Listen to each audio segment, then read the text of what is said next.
So I made this last year. It's a silhouette of Philadelphia. I sprayed it with this spray paint right here. Just metallic Rust-Oleum. It worked fine, but it got a little bit faded last year, and then when I was bringing it in, it got a little bit wet walking it in from my car. I'm gonna just give it a fresh coat of paint real quick. If you're gonna spray paint in your school, number one, make sure you ask your school for permission first. Number two, make sure you open up all your windows because it's gonna smell terrible in there.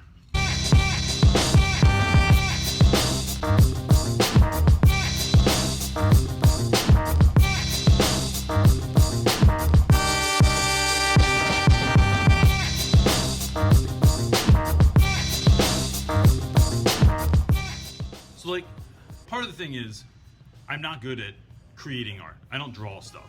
Like this big piece on the wall over here that I did of the boombox on the wall, I didn't draw that myself. I get a projector, shine it up on the, well, let me show you what I do. I have a wall up here, I'm gonna show you in a second, that I wanna have graffiti, large graffiti writing on.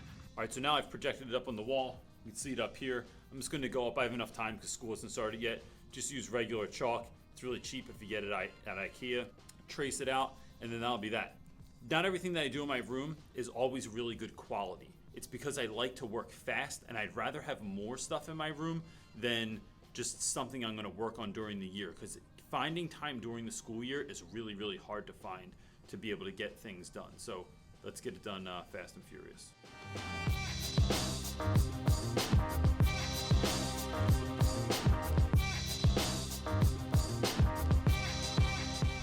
And that easily, you have something on your wall. If you don't like it, you can erase it. Don't use an eraser, use a wet cloth, but make something out of nothing.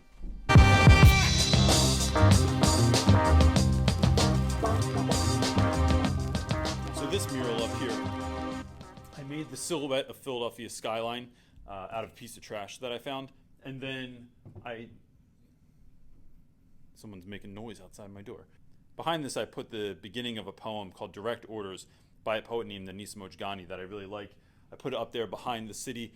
I used to have the city drawn up here, so which you can see a little bit behind the silhouette, but I since made this, which I'm going to illuminate from the back so that it shines up on the poem. So I'm going to erase the rest of the cityscape behind there and try and fix the poem.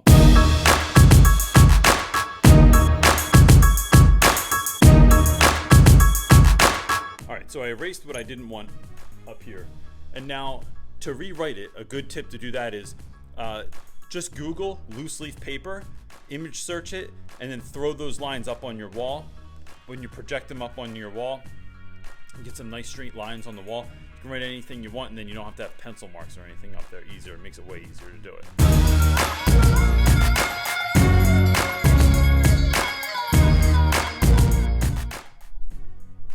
Again, that's good enough.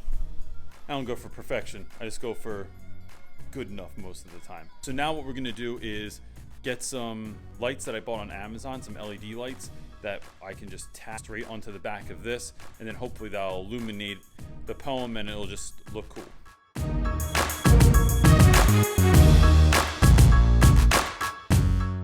Next, what we have here is I can't afford picture frames, so I'm gonna make my own.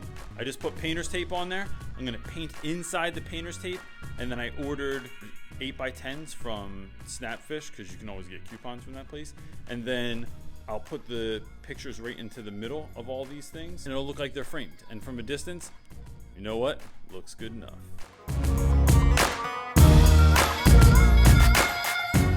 And the reason I do this stuff is because most stores, if you go to like the teacher stores, they have a lot of like paper apples with arms and legs that are dancing around. You can put up on your walls, or they have maybe a couple of high school age appropriate posters that are really expensive.